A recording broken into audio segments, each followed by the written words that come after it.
BJP क्या अभी भी डिफेंसिव है? 240 के शॉक से निकली नहीं है बाहर। ये बात तो सही है कि कार्यकर्ताओं ने ही जब मान लिया हो कि हाँ हम हार गए 240 लाने के बावजूद, तो आप समझ सकते हैं कि पार्टी में के भीतर क्या स्थिति होगी। लेकिन उसका भी कारण ये है, उसका भी कारण यही है, जो डिसएंथ्यूज्ड हो गया है कार्यकर, उसका कारण भी ये दो ही कारण उसके हैं। ठीक ठीक ठीक। हाँ। लेकिन उसमें कई बार सौरभ क्या होता है कि पॉलिटिकल कंपल्सन के चलते आपको ऐसे डिसीजन लेने होते हैं। जैसे सर ने जो बताया चंपई सोरेन की उदाहरण ले लें। पिछली बार जमशेदपुर पूरे एरिया में, पूरे मंडल में बीजेपी को एक भी सीट हासिल नहीं हुई थी। चंपई सोरेन की छवि अपेक्षाकृत जेएमएम के बाकी दूसरे नेताओं की तुलना में बेहतर है। वहाँ पर उस बेल्ट में इनको एक आदिवासी चेहरा चाहिए था। दूसरी चीज़ की इस बार जो 5 लोकसभा सीटें थी झारखंड में आदिवासियों की सारी बीजेपी हारी है। तो ऐसे कंडीशन में आपको वो पॉलिटिकल कंपल्सन के तहत ऐसे कदम उठाने पड़ते हैं जो कि आपको तुरंत से रिटर्न दें, वरना कदम ना उठाओ हार जाओ तो फिर विचारधारा लेके तो रहते ही रहोगे ना। 2014 से पहले तो विचारधारा थी इतने साल। Ideological credibility is much greater than any other political benefit. नहीं, लेकिन 2014 से पहले तो बहुत थी। इसका मतलब ये भी तो नहीं ना कि मैं अपने दरवाजे बंद करके रखूंगा, नहीं किसी को आने नहीं दूंगा। देवेंद्र जो बात कह रहे हैं बिल्कुल ठीक है। वैसे चंपई सोरेन खुद की इमेज भी अच्छी है उनकी। देखिए, आपको प्रैग्मेटिक पॉलिटिक्स करनी पड़ेगी। आप केवल आइडियोलॉजी से नहीं जी सकते। मतलब फिर आप सत्ता में आने की उम्मीद छोड़ दीजिए, तब आप जो है आइडियोलॉजी की केवल पॉलिटिक्स कर सकते हैं। लेकिन उसके साथ साथ आपकी करनी और कथनी ये दोनों साथ चलनी चाहिए। आपको राजनीतिक जरूरत के लिए किसी को साथ लेना, ये आपसे ज्यादा आपका मतदाता, आपका कार्यकर्ता समझता है। ये मजबूरी है, ये हमारी पॉलिसी नहीं है लेकिन मजबूरी है। लेकिन आप 10 साल हो गए सत्ता में, करप्शन के खिलाफ, जिनके खिलाफ जो आपने एक्शन लिया, कोई लॉजिकल कॉन्सिक्वेंस तक पहुंचा? किसी को सजा हो पाई क्या? पहले 5 साल लोगों ने कहा कि भाई अभी तो शुरू किया है, अभी समय लगता है, अदालत में लंबा समय लगता है। लेकिन कोई एक केस आप बताइए जिसमें सजा हुई हो। 10 साल का समय कम नहीं होता है। अगर आप कंसंट्रेट करते 5 केस पर, 10 केस पर और उनको सजा दिलाते, तो आपकी क्रेडिबिलिटी कई गुना इस मुद्दे पर बढ़ जाती।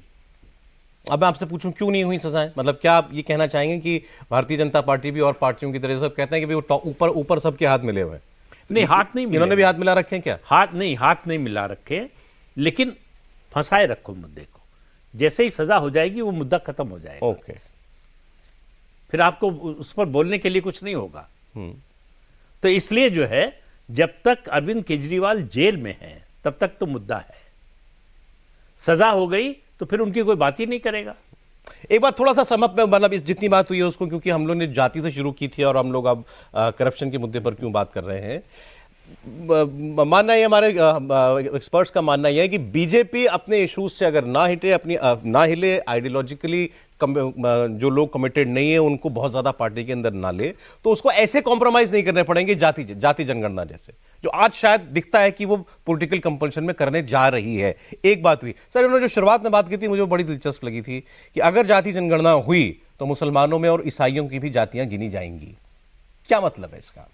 नहीं, मतलब जो कहना चाहते हैं वो हम समझ रहे हैं, लेकिन उससे पहले आप आइए, जाति की गणना होगी तो उसका नतीजा क्या होगा? देवेंद्र ने जिसकी तरफ इशारा किया कि एक सोशल अनरेस्ट को आप जो है न्योता दे रहे हैं कि भाई फिर इसकी भी गिनती होगी कि यादव को कितना फायदा मिला रिजर्वेशन का, कुर्मी को कितना मिला, लोध को कितना मिला, और जो छोटी जातियां हैं, अति पिछड़ी जातियां हैं, उनको कितना मिला। उनके बीच में संघर्ष का, लड़ाई का आप एक रास्ता खोल रहे हैं। कहां मिला है फायदा इतना? और अनरेस्ट होगा ही होगा। वो आप जो है, तो ये बात राहुल गांधी क्यों नहीं समझ रहे?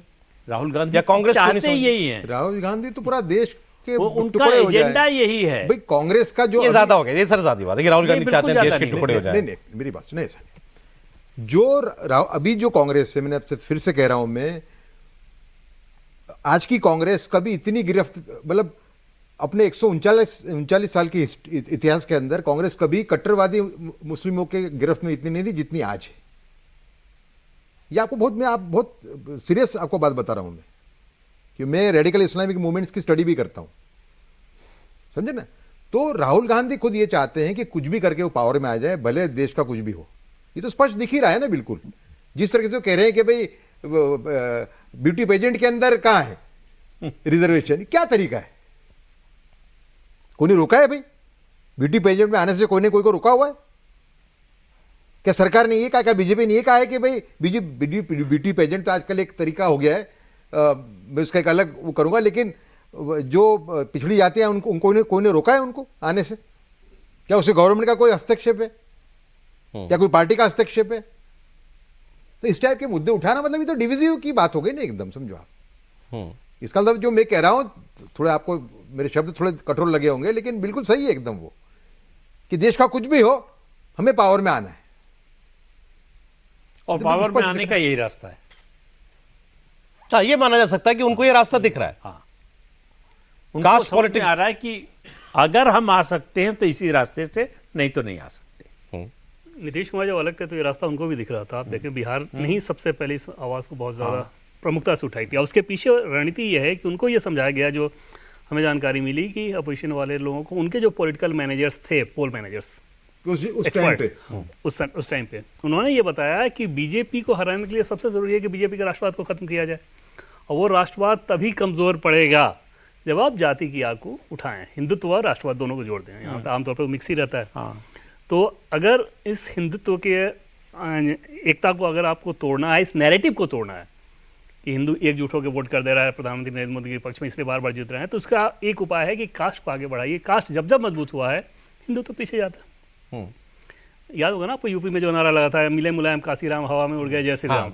तो उस बैकग्राउंड के आधार पर इन लोगों ने इस काम को आगे किया। आपको ध्यान हो तो दिल्ली में आकर नीतीश कुमार पूरा डेलीगेशन लेके आए थे, हालांकि तब तो बीजेपी साथ भी थी, उसके बावजूद यहाँ सरकार की तरफ से कुछ नहीं किया गया। बाद में गृह मंत्री से जाके इन लोगों ने मुलाकात की, केंद्र सरकार की तरफ से कुछ नहीं किया गया, क्योंकि केंद्र सरकार भली भांति जानती थी कि इस नैरेटिव में नहीं फंसना है हमें। समझ, चल मान ली मैंने आपकी बात। मैं ये भी मानने के लिए मान लिया कि बीजेपी शायद अभी भी इतना जल्दी इस पर हामी भरे, तो ये बात खुलकर बीजेपी कहती क्यों नहीं कि भैया ये देश के हित में नहीं है, हम नहीं कराएंगे। जो बात आपने कहा कि भाई जो तुम हो, असलियत में जो तुम हो वही रहो, तो अगर आप ये मानते हैं दिल में कि इससे देश टूट जाएगा, तो बोलिए कि इससे देश टूटेगा। जैसे आप बोलना शुरू करेंगे ना, तो आप बोलने के साथ उस मुद्दे को और बड़ा कर रहे हैं। आप 400 लेकर आए होते तो ये बोल सकते थे। जैसे आप बोलेंगे डिस्कशन फिर शुरू चाहिए पूरा। ये अगर 300 प्लस होती बीजेपी की खुद की, या मोदी जी, अगर मोदी बोलेंगे कि मैंने देश को विजन दिखाया है 2047 तक विकसित राष्ट्र बनाने का, और तुम कह रहे हो कि अभी मैं जातियों की गिनती करूं, मैं दोबारा देश को 90 के दशक में नहीं लेकर के जाऊंगा, मैं दोबारा सड़कों पर आग नहीं लगाऊंगा, नहीं मानेंगे लोग। जाति की बात कितने लोग समझते हैं? 2024 का चुनाव बताता है कि नहीं मानेंगे लोग। लोगों ने कह दिया ना, राहुल गांधी या कांग्रेस पार्टी ने अभियान किया, आरक्षण खत्म कर देगी बीजेपी।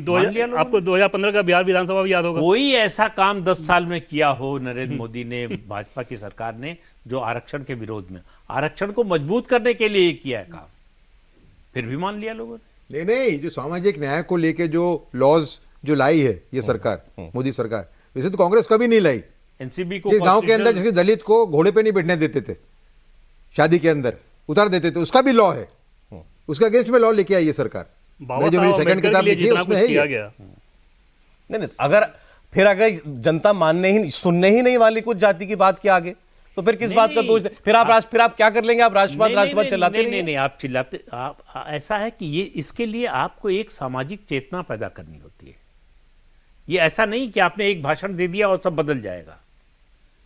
जमीन पर जाना पड़ेगा, समझा। इस 2024 में तो आप समझ ही नहीं पाए, जब तक समझे तब तक चुनाव निकल गया कि ये मुद्दा चल गया है। सब में अच्छा तरीका उसका ये है कि आप क्रेडिबिलिटी अपनी रिस्टोर करिए, जो मैंने रास्ता बताया, और फिर आप देखिए इसका। ये जो सर ने जो बात अभी कही कि इसके लिए समाज में चेतना, 1925 से चेतना पैदा नहीं कर रही आरएसएस, कर रही, जो मैंने पहले कहा, जाति को लेकर के, जातिगत समरसता को लेकर के। तो अब वो क्या हुआ? वो सारा का सारा काम जो है एक इलेक्शन में क्या जीरो हो गया? नहीं, जीरो नहीं हुआ है, पर मैंने आपको कहा कि क्रेडिबिलिटी से लेना देना है इसका। बीजेपी की क्रेडिबिलिटी कम हुई है, इसके लिए विभाजनकारी ताकतों की हिम्मत बढ़ी है, और क्रेडिबिलिटी इनकी रेस्टोर होती है। ये रेस्टोर करने की परिस्थिति में आज भी तौर तरीके अपने बदलते हैं, रेस्टोर करते हैं, जरूर फिर से ये परिस्थिति हो सकती है जो पहले थी। बीजेपी के फेवर में। अभी हाथ से पूरी तरह डोर छूटी नहीं है।